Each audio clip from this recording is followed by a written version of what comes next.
You're listening to Civic Media. You can tune into any of our live shows on any radio station across the state with the Civic Media app. Find us in your phone's app store and listen anytime, anywhere.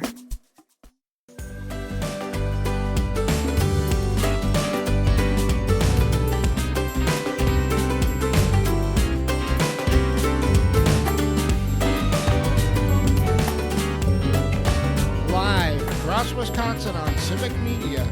You're listening to Mornings with Pat Kreitlow, powered by Up North News.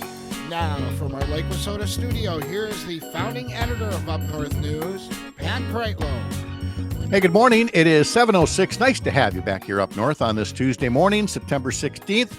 7:06 right now. Parker Olson producing things down in Madison Studio A2. Eau Claire City Council President Emily Berge is standing by to talk about Derek Van Orden's threats to cut off federal funds to the city of Eau Claire. Also in our next hour, Dan Schaefer from the Recombobulation area and Cam Stevenson from Courier Newsroom, live from Capitol Hill. Meteorologist Brittany Merlot is back from her long weekend as well. Before we get to her, good morning from Tigerton, writes Rob. It's partly cloudy and 54 degrees. I was busy mowing 4 yards in Tigerton. It felt like July. It was hot. I drank plenty of water and Gatorade. Yesterday, someone or some people vandalized Tigerton's Union Cemetery, knocking down grave flowers, knocking the flowers off my mom and dad's gravestone. I had to go back and put those back up. He says in the weather almanac, yesterday in history, Wausau had a trace of snow on September 15th, 1959. He says he's got mowing jobs in Wittenberg. It's going to feel more like mid-July than mid-September. And he concludes by saying on YouTube in the comments section, welcome back to Wisconsin's best meteorologist, Brittany Merlot. Did you see the Northern Lights on Sunday night? Brittany's back after a long weekend. Well, you were busy having fun. Was it a good long weekend? It was fantastic. But here's the thing. I was up north up until Sunday. That's when I left. So I missed the Northern Lights in the best spot possible. And I went down to see my sister. It was her birthday. So I was in Illinois while the Northern Lights were going on and where I had just been. So frustrating. That's so unlucky. I know. That is very unfair. As you noted in your forecast, showers and thunderstorms early this morning in north central Wisconsin. And this morning, they developed in much the same way that they developed early yesterday afternoon, where it happened just east of the Chippewa Valley. So we could see the skies getting really dark. And yet we didn't get the rain because it was just firing up there. And now it's moved its way a little further to the northeast or northwest. Northeast. Compasses. Yeah, so it's really interesting. It's firing up right on this exact little front in this little area. So it's not moving very fast. And right now it's pretty much over Park Falls, Phillips. Yep. Headed towards Tomahawk, Minocqua. You could see some heavy downpours, maybe some pea-sized hail with that, but nothing major.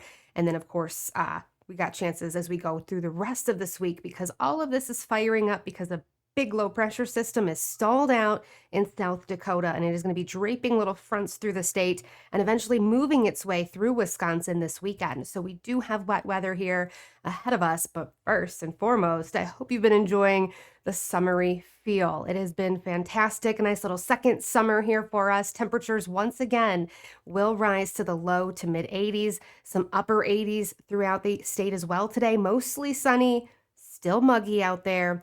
And then, of course, as we go through tomorrow, more scattered showers and storms could start to pop up in the early evening hours after we already have another hot, summery, sunny day. We'll be hitting 80 degrees across the state again tomorrow, nearing 90 in some spots. And then the cool down starts a little bit. That system starts to approach. We have a little bit more scattered, numerous showers and storms up north on Thursday. Temperatures slide to the 70s. Sunshine still hangs on down south. Madison, Milwaukee isn't looking at any rainfall really until about Friday and Saturday.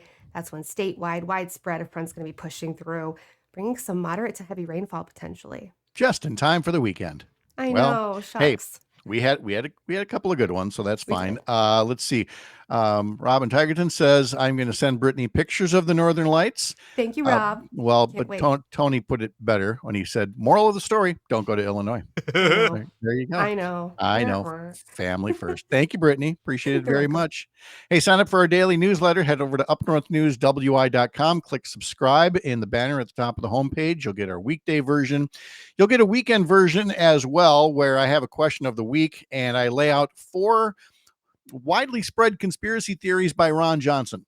And I ask you, which one do you wish he'd just stop talking about forever? And because all of the above was not an option, people were not really happy at having to pick just one. Anyway, you can put anything in the comment section at YouTube or Facebook here through Up North News or through Civic Media. And again, sign up for our newsletter, upnorthnewswi.com. Let's talk now with Eau Claire City Council President and candidate for Congress, Emily Berge, who joins us now to talk about her congressman and the guy who apparently does not want to be congressman for the city of Eau Claire anymore. Emily, good morning. How are you? Good morning, Pat. I'm doing well. How are you doing? I'm good. Now, I'm getting older. My memory is starting to fail, but this much I remember. When you got into the race, in part, it was because you were tired of Derek Van Orden essentially ignoring the city of Eau Claire and being downright hostile to it. I feel like he's decided to take that up a notch with a couple of different tweets yesterday, threatening federal funding for the city of Eau Claire because he didn't like what some city council members had to say in the wake of the Charlie Kirk murder. I'm betting that that's not sitting well with you, or probably shouldn't sit well with, 70 some thousand people in the city. Yeah, I mean, the best predictor of future behavior is past behavior. And we have seen Derek Van Orden's bully tweets, the way he has treated, me on the phone when I've tried to work with him, to serve our constituents, because we share the same constituency. The 74,000 constituents of mine in Eau Claire are his as well. And you're right, Pat, your memory's just fine. That is the main reason why I got into this race, because we deserve better in Eau Claire and throughout the whole congressional district. Yeah, and And that again is in the 3rd congressional district, which is a lot of western Wisconsin and reaches into part of central Wisconsin as well. You're one of 3 Democrats in the race right now. The primary will be held in August of next year. And we spoke in the last hour about First Amendment protected speech and how it's one thing for a member of Congress to be obsessed with Twitter and to tweet out threats about wanting to get people fired or cut off their federal funding. But Van Orden's gone a step further now and has introduced a bill that would essentially allow government to, police your social media posts and cut off funding if they decide that it crosses some kind of a line with them. I can't imagine they would have supported this if it were a Democrat proposing it, if the tables were turned. And yet I feel like Derek Van Orden either is missing the boat on the First Amendment or has other things he could be doing instead as a member of Congress for his district. yeah, I mean, Derek Van Orden's MO is riling people up and being a bully and not solving problems. So again, more of the same behavior. This legislature that he proposed, I read through it yesterday, last night. It's pretty ridiculous, the fact that it attacks our First Amendment rights. I mean, our whole democracy is based on our First Amendment and freedom of speech and how that's protected, even if people do not politically align with yourself. So yeah, the whole thing is just ridiculous and harmful to our democracy, to our constituents, and we deserve better. Well, in terms of being a candidate for Congress, I want to hear more about how the campaign is going, and also to let people know that in about 20 minutes, we're going to be talking to Fred Clark, a former Assembly rep who's now living up in the Ashland Bayfield area and is working with a group that is trying to get that very expansive 7th congressional district better connected so that voters there have a better idea of the issues at play, of the record of Tom Tiffany, of the alternatives that might be out there. The 3rd isn't quite as big as the 7th, but it too is a rather sprawling district. Can you talk about what you've been doing as part of your campaign, even before Derek Van Orden ratcheted up the, violent rhetoric? Yeah, I've been, we have 19 beautiful counties in the 3rd congressional district, and I have been very busy traveling throughout the 19 counties, My goal is to meet all the people throughout the district, because I think it's really important to show up, meet the people where they're at, listen to what's going on, how this Trump administration, Derek Van Orden's actions are impacting them, because it is impacting them. And so it's important to hear from the people directly, just how they're faring through this administration, and are they better off now than they were a year ago? The answer is no, by the way. And it's really important to get out there and boots on the ground, meet the people. I mean, that's why I love local government. It connects me directly with the people, and I'm just continuing my service that way. Well, and I believe, yeah, go ahead. Go ahead, Emily. Well, I think I met Fred Clark at the Jackson County picnic. So yes.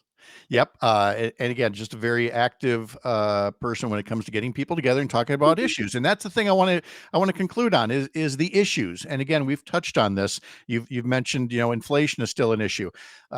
China hasn't purchased a single soybean yet, not the $12 billion worth that they bought last year. So you've got farmers who are about to harvest a whole lot in Derek Van Orden's district who don't have a market for their crops. You have Affordable Care Act premium subsidies that are going to be expiring. You have the prospect of a government shutdown.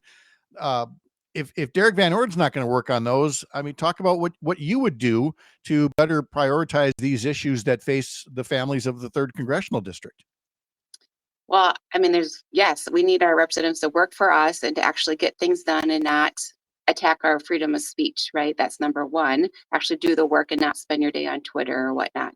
So again, the issues that I'm hearing, healthcare is huge out there. People are really concerned if you're on Medicare now, the potential cuts. If you are on Medicaid, the cuts that will happen. Social Security, people are very concerned about that. And so creating actually a healthcare solutions, Medicare for all. I mean, people deserve healthcare no matter how much money is in their bank account, what jobs they have, who they're married to. So healthcare is definitely important to focus on. Housing is very important. We have a homelessness crisis. We have a housing crisis. It's not getting any better. It's getting worse. We need real solutions. Let's make it legal again for government to build public housing and to fund those housing units. Let's see. And then water, talk about agriculture. Our farmers are really concerned about, and rural and urban people are concerned about water quality.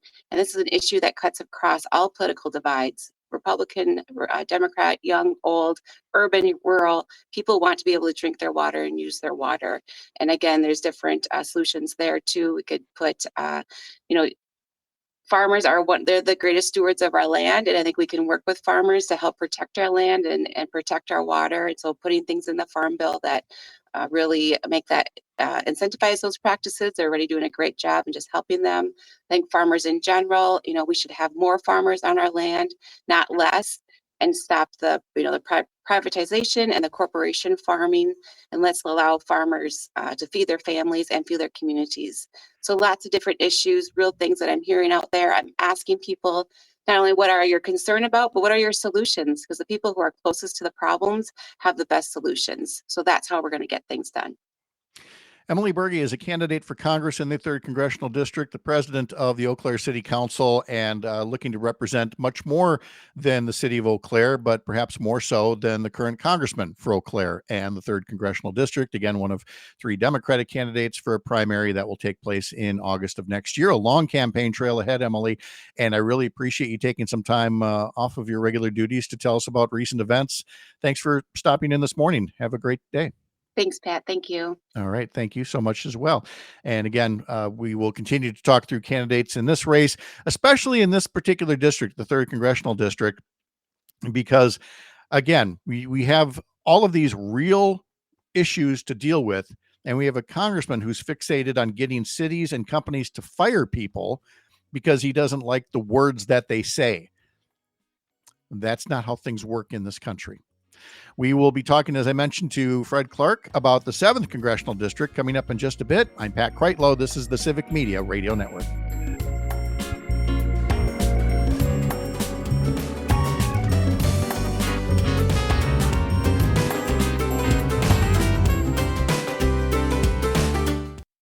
You're listening to Civic Media. Stay up to date on the latest news and information for your local community and Wisconsin by signing up for our free email newsletter. Visit civicmedia.us/email to get started.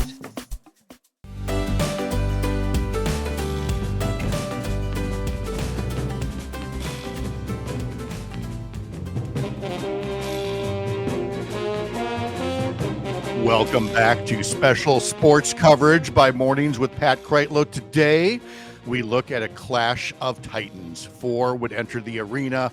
Only 2 would come away victorious after mortal combat, hand-to-hand, eye-to-eye, paddle to paddle. The 8th annual Clash of the Paddles to benefit the YMCA of the Northwoods on the frozen tundra of Pioneer Park. Field General Dan Hagan has wounds that may never heal, but also memories of a glorious contest that will last forever. Dan Hagan, welcome. We cannot wait to hear about the battle. You encapsulated that perfectly. I put on my war paint Saturday morning and I headed into the pickleball court at Pioneer Park. And some old people beat up on me. We lost to some septuagenarians, if you're familiar with the term. I am looking at the metal podium right there, and there you are, smiling, looking happy, looking like you just came out of the Olivia Newton-John physical video, and there on the top of the podium are some white hairs. So that's a lot of gray hair up there, buddy. Mhm. But apparently they have more time. See, you're a working man. You can only do so much practice. And That's right. These guys. You're ahead of the curve if you think about it. You're already this good. Think about how good you'll be when you're old. That's what I'm saying, right? If I just keep at it, my partner keeps at it, I think we could do some great things. But it was kind of interesting. All of the skilled players were using precision tactics. My buddy and I, we would hit the ball as hard as we could right at the other team. There's your strategy. Hit ball, see ball. Yeah. Oh boy, that's great. Well, you enjoyed yourself. You got what hardware for that? What was it? Third place, I got a trophy. Third place trophy? to be clear, this is the B division, so it is not even the top division. But it wouldn't take much to put a little plate right below that and just have it say Wisconsin Broadcasters Association Man of the Year or Regional Emmy or something like that. So I have access to Photoshop at WJFW. Anything is possible. I was thinking about making the trophy a lot bigger. I think you should. I love that. So I'm glad you had a good weekend. Congratulations on all of that. You do have still the day job at Newswatch 12 there in Rhinelander. And what are some of the things that you guys have been covering up in your neck of the Northwoods? Yeah, we sometimes go down to Stevens Point. That is part of our viewing area. So we went down there yesterday, and the city has installed some lockers for unhoused people. There are a lot of homeless people living in downtown Stevens Point because of access to some great resources, such as the public library for Wi-Fi and charging their phones, as well as the Franciscans downtown, which is like a Franciscan, I think, monk, gives out free meals every day at noon. And there's also some other, accessible places downtown. So Mayor Mike Wiesa, who I'm sure you've had on the show, he, along with other city leaders, have installed these lockers. So these people who have pretty much have their belongings on them at all hours of the day now have a place to put their belongings so they won't get stolen, and so that some business owners in that area won't have to have so much kind of just stuff all around. Yeah. I mean, it's not an apples to apples comparison of what we have here in Chippewa Falls with Hope Village, the tiny houses concept of at least having some place other than, a park bench or something like that. In that same way, however, just having these lockers, as opposed to, like you said, you see shopping carts or everything's in one great big garbage bag that people are carrying around with them. And they're like the tiny homes, you add a degree of dignity to people who are clearly down on their luck and clearly need access to resources, which is hard to do when you're just dragging everything along with you. And I think the idea is it's just one less thing they have to worry about. Some more brain space for them to figure out, okay, how can I get out of this predicament? And then Stevens Point, as well as working on like a kind of a permanent homeless shelter. So Mhm. that should be in the future. Okay. And you were working on a story, or you and the team there were working on a story regarding the Lac de Flambeau. Did I hear correctly? Yeah, so the Lac de Flambeau tribe, this is something I learned yesterday, but they came out with this announcement that they have expanded their reservation boundaries. Hmm. I kind of figured this was a set thing, but they're expanding their boundaries. They're also purchasing more land inside the reservation. If we want to do a history lesson, the Dawes Act of the 1920s carved up reservations, allowing the land inside to be sold to non-tribal members. So really, if you look at a map of their reservation, it's kind of a patchwork of tribal land and non-tribal owned private property. So the tribe has been able to purchase some of that land back. They've also been able to expand their borders for the first time into Iron and Oneida counties. And of course, this is all ceded territory that they sold to the United States government centuries ago. So just something that I thought was kind of interesting. Well, yeah, it is, because all we've been hearing about is the road dispute with easements, and a lot of that is based on property ownership. So a Right. development like this is definitely noteworthy and worth following from the folks over at WJFW Newswatch 12 in Rhinelander. Uh, Dan, what's your next mountain to climb here? I mean, we've done the battles with the paddles. Where do you go from here? Is it just Birkebeiner training, or do you have something else along the way? What's your Yeah, next so test? I have a half marathon, the Three Eagle half marathon. It's I think October 6th. It's between Three Lakes and Eagle River. I really don't want to do it, but I want to get better at skiing. Well, So if I'm in we've better got the shape for sports. Let's skiing, bring the sports music back. We'll get you all okay. pumped up for this again. We'll look forward to the day where we can again say that warrior Dan Hagen has been training. He's got the eye of the tiger. He doesn't have the. Parker doesn't want to play the music. It's okay. Anyway, you've got the City Hall in Philadelphia. You don't need to run up those steps. You just need to outrun the Hodag. Dan Hagen, thank you so much. Good to talk to you as always, buddy. Thank you, Pat. All right. We will be talking to Fred Clark about matters in the 7th Congressional District up north right after this. I'm Pat Kreitlow. This is the Civic Media Radio Network.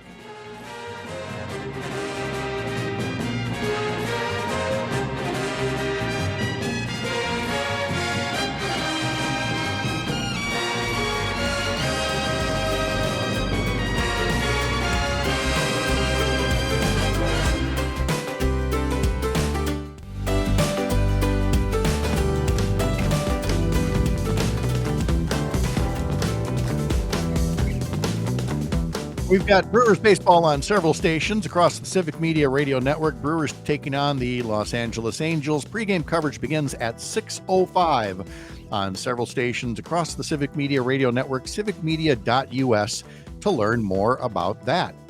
All right, we spent the past half hour talking in part with Emily Berge about the 3rd Congressional District and Representative Derek Van Orden, not exactly being representative of the district. It's a sprawling district. It is sometimes tough for all the various progressives and moderates in all of those counties to get together. And at that point, people in the 7th Congressional District up north say, hold my beer, because you've got an even bigger district there. So much more sprawling, so much more of a challenge. But former State Assembly Rep Fred Clark is up to the challenge. He and others are putting together a new group that is meant to help people understand the issues at play in the 7th Congressional District up north. And Fred Clark is with us now. Fred, good morning. How are you? Morning, Pat. Wonderful. Thank you. The sun's out and we're in the perfect period of late summer, early fall. Yes, we are. And you represented the Baraboo area for years in the Wisconsin legislature, and now you moved way up north.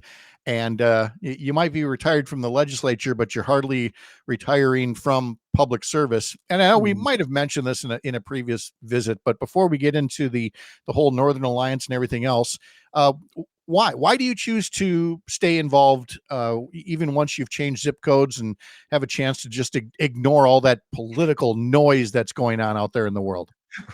Right. The din of what comes out of Madison or Washington isn't quite as loud up here, but I'll tell you right now, people are paying attention. And I just think, Pat, that we're in an extraordinary moment as a nation and in our region. both because of world events and because of what's going on right now with our federal government. So a huge source of concern from almost everyone I talk to, and that's part of the reason why I do stay involved. Yeah, and well, on top of that, you've got representation in the 7th district through Tom Tiffany, who, like you and like me, we're all former state legislators, and Tiffany has now been the congressional representative. And while you don't hear nearly as much about him as Derek Van Orden, because he just can't shut his mouth or his keyboard, the fact of the matter is Congressman Tom Tiffany, along with the rest of the Wisconsin Republican congressional delegation, they all appear pretty much in lockstep with what the Trump agenda is and what it has been doing to their congressional districts. Yeah, absolutely, and that was one of the reasons that we really did decide to become more active in organizing in the 7th congressional district, because back in February and March, when Elon Musk was taking a chainsaw to the federal government with absolutely no oversight, huge amount of destruction there with firings and agencies ground to a halt. And then the big beautiful bill that passed with so insufficient debate and lack of understanding of what was in it, that's only beginning to come to light now. And during all that time, Tom Tiffany was basically silent or absent. He had many requests for him to appear in public or to hold a town hall or talk to his constituents. And up until Tuesday of last week, he had not had a public event. So we learned a lot over the course of the summer, and we're trying to put that knowledge into action now. Yeah, and basically, for folks who aren't familiar with the 7th congressional district, it's not the entire northern half of Wisconsin, but it's mighty close. If you go down Florence County, Forest, Langley through Endigo, and then down to Marathon, down to Wood and parts of Juneau and Jackson and Monroe, and then you start that triangle up the other way, go up through Clark County, Chippewa County, Barron County, Burnett County, basically that entire V, and then throw in Polk County and St. Croix County for good measure. That is the very large 7th congressional district, one of, if not the largest congressional district east of the Mississippi River. And so there is this challenge of reaching everybody. I certainly know from having run in that district for Congress in 2012 that you have all of these county parties. You have the state Democratic Party. Then every one of these counties has a county party. But then there are plenty of groups out there of people who don't necessarily want to belong to a political party. They have their own issues. They have their own priorities. But they still want to remain active. And part of the challenge has been keeping all of these folks up to date with issues, with what their incumbent congressmen and legislators are doing, and maybe uniting around certain issues and maybe uniting around certain candidates. And that has led you and others to create something called the Northern Alliance of Wisconsin. Tell us more about that. Yeah, you bet. And that really grew out of a couple of friends of mine up here in Bayfield County decided to quit griping about it, and we went on the road last summer and took trips to Merrill and Wausau and Woodruff and Anago and Marshfield, and over on the western side of the district, Hudson and Spooner and Webster, and talked to Democratic and independent groups throughout that region, and about 20 different visits. And that's what we heard over and over was a set of themes and concerns about healthcare and immigration, and about the economic effects of this insane tariff war that nobody understands, and also a desire to be better organized, and just such a huge district that when we began to talk about a network to stitch all of that energy together, lots of heads would nod. So that's the whole purpose of the Northern Alliance, is to really bring those groups together and help share more information, best practices, and just share the energy. And right now that group has a website up. It's a pretty simple one, northernalliancewi.com. Again, northernalliancewi.com. And you do have your first virtual event planned. And again, that's where technology is our friend, because again, back in 2012, a little candidate, Pat Kreitlow, you just got in the car and you drove like crazy. And now, thanks to Zoom and other technologies, you guys are able to put on a virtual event that people throughout the 7th district can take part in. That's right. We're spreading the word for that right now.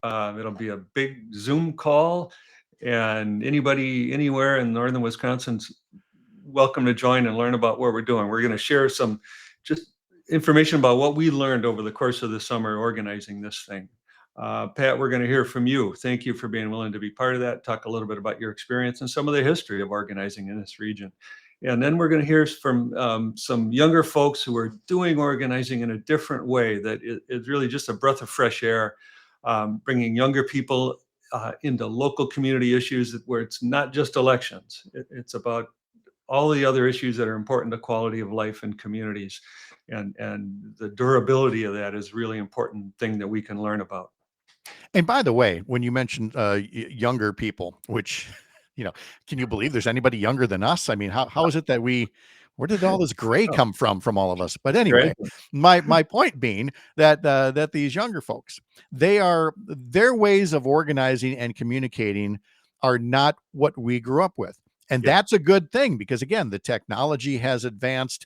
The passions have changed. I mean, I'm early Gen X, and it's felt like our generational motto was apathy, and it's so not the case now that they're making TikToks, they're making reels, they're posting stories, and telling stories differently than we did. They're losing the jargon. They're getting much more real, if you will. Things aren't so slick and polished. They're much more at a grassroots retail level. And frankly, with a congressional district that big and with multiple expensive TV markets, it's this kind of digital communication that is really going to be key to stitching together an entire northern half of the state. So that has to be really encouraging to see that development. Well, it is, and it's something that we need to grow. And a thing that we've heard often about, and this is some of the rap on traditional party politics, is that, well, if, Democrats would beat your door down for 2 months in September and October and tell you this is the most important election of our lifetime, and then we go away, and you don't hear from us for a year. And a lot of people, that feels extractive, and what they want to do is find a reason to stay in organizing in a community throughout the year and find your local issue. There's no shortage of them, but let's organize around that, and an election will be part of it. I have heard that so much in recent years, that phrase year-round organizing. And it's people who, again, understand the value of not making this simply transactional. I come to you at election season, you vote for me, and then I leave you alone. Well, it's not about leaving alone. It's about keeping conversations going, keeping engaged, keeping people informed on the issues. And the challenge here in the 7th Congressional District is you have an incumbent who obviously has access to funds and to media and everything and can spread whatever kind of a message he wants.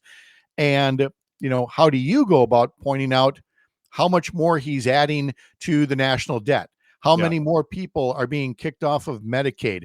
What happens when all of these public lands get sold off? It is so much more of a challenge that, people go, why are you starting this early for 2026? Well, there are some of your reasons right there. Yeah, absolutely. And Congressman Tiffany was on his first public appearance was a telephone town hall on Tuesday of last week, along with Transportation Secretary Sean Duffy. And of course, the two of them complimented each other throughout the course of the hour, while promising that no one would be hurt by the gigantic cuts to Medicaid, just as one example. And we know that's not true. We know that Wisconsin's already bracing for a huge fiscal impact of those cuts. The rural healthcare system is already beginning to feel the strain of the changes that's going to force closure of clinics and ultimately lack of healthcare access for everyone. Just one example. And I'll tell you, I was looking up the headline. I wanted to get it just right from Politico, the political magazine out in Washington, D.C. And here's the headline: "The Rural Health Hunger Games are underway. States are scrambling for a piece of a $50 billion fund, but of course it is unclear exactly how you qualify for that money unless Dr. Oz or Donald Trump, happen to wave their hand and approve or disapprove of things. And they're making it sound like this $50 billion fund, when actually what it is there was a much larger cut to rural health care.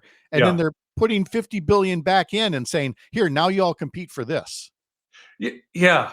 And I heard someone compare this to, if you told all the restaurants in your town that they couldn't serve a third of your people that live in the town, but we'll give you a couple $1,000 just to stay open. Well, it doesn't make any sense. And the loss of coverage to people that need it is going to be felt in shorter lives, unhealthier lives, and ultimately more people in ERs relying on charity care. Yeah, if you can even get to the ER. And so that again is the larger point, is that, your Tom Tiffany's and others are going to be saying, look at this brand new $50 billion fund.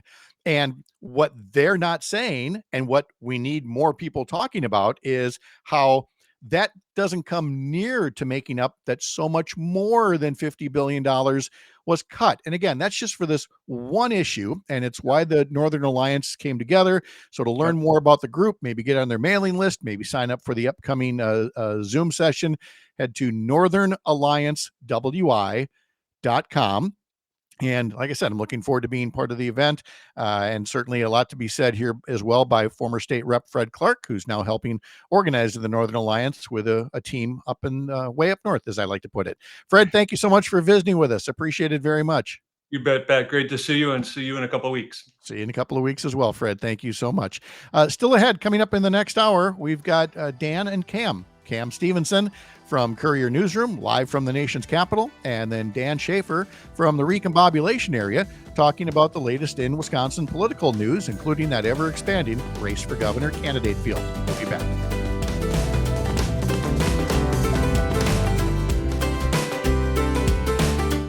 You're listening to Civic Media. Find the latest news, information, and archives of all your favorite shows on the Civic Media website, civicmedia.us.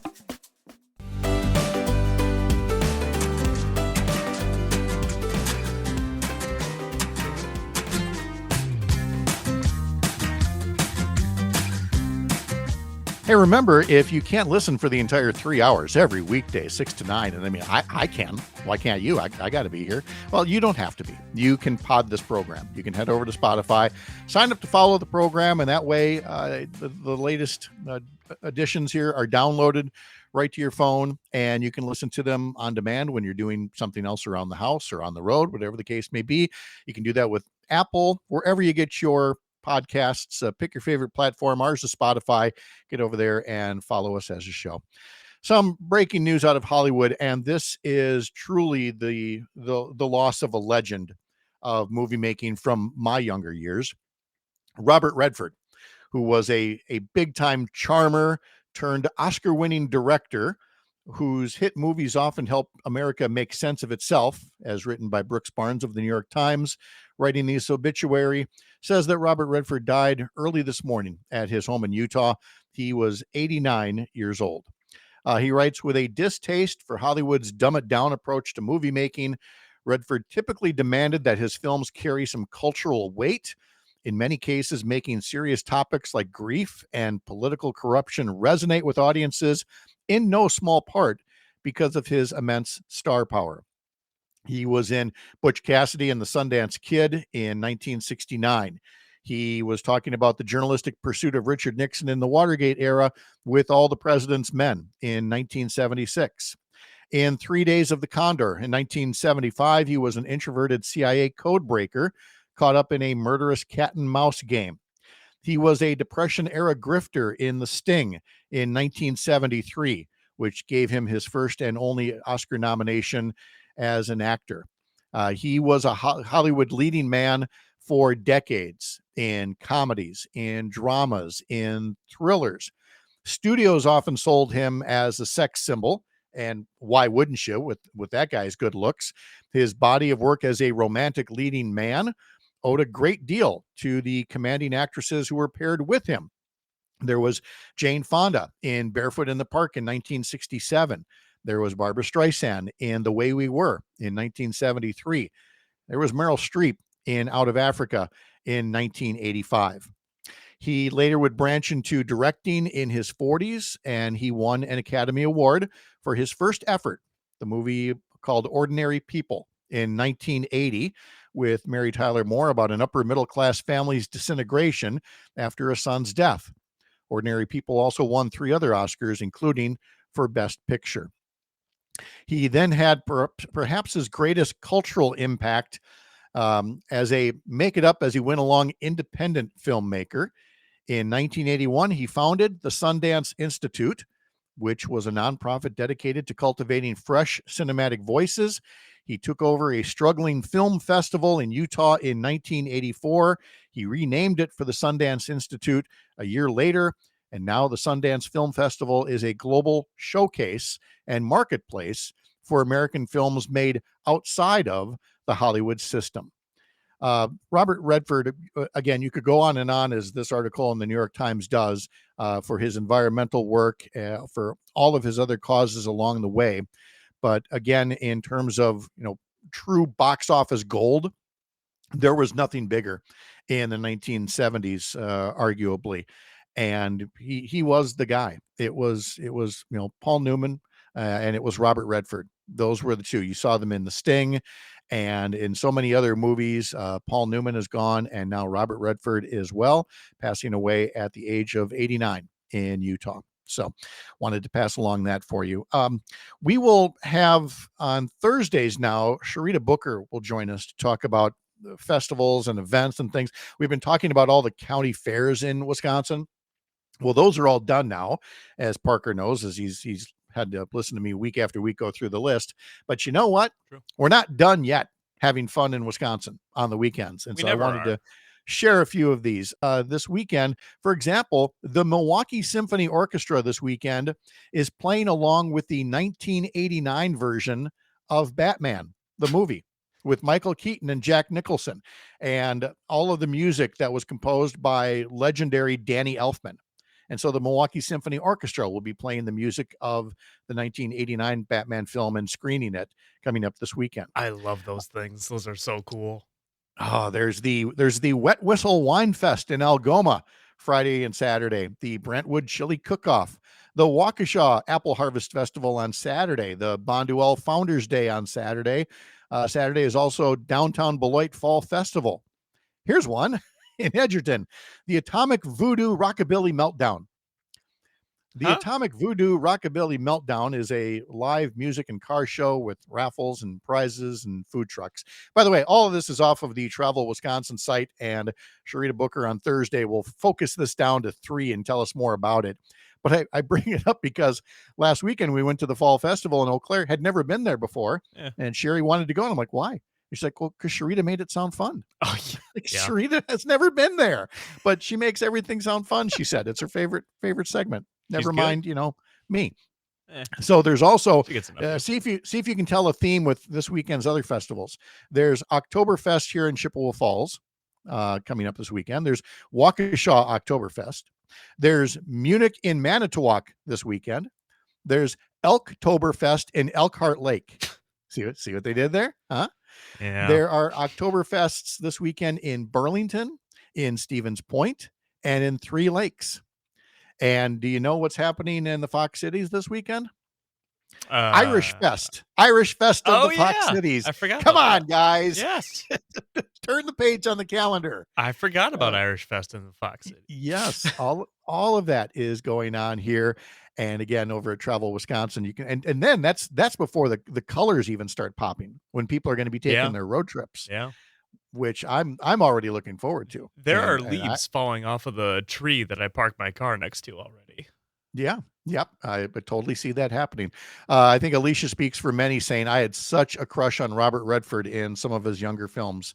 Again, he was just that big a deal. And if you're a little too young for this segment, pick any one of those movies and spend some time getting to know Robert Redford this weekend. Cam Stevenson is standing by in Washington, D.C. to tell us what's happening there, along with Dan Schaefer in the next hour. I'm Pat Kreitlow. This is the Civic Media Radio Network.